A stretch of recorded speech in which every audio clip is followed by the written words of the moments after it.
దేవాంశ్ పుట్టినరోజు సందర్భంగా వెంకన్న సన్నిధిలో పూజలు నిర్వహించడం టీడీపీ అధినేత చంద్రబాబు నాయుడు కుటుంబం మానవాయితీ వస్తుంది.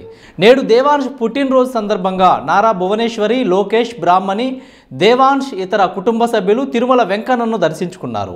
దేవాంశ్ పుట్టినరోజును పురస్కరించుకొని తరిగొండ వెంగమాంబ అన్నప్రసాద కేంద్రానికి అన్నదానం నిమిత్తం 38 లక్షల విరాళాన్ని అందించారు. గురువారం ఉదయం అన్న వితరణ అనంతరం భక్తులతో కలిసి అల్పాహారం తీసుకున్నారు.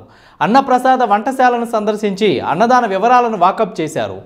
ఏటా దేవాంశ్ పుట్టినరోజు సందర్భంగా తిరుమల సన్నిధిలో ఒక్కరోజు అన్న వితరణ చేయడం చంద్రబాబు నాయుడు కుటుంబం ఆనవాయితీగా వస్తుంది.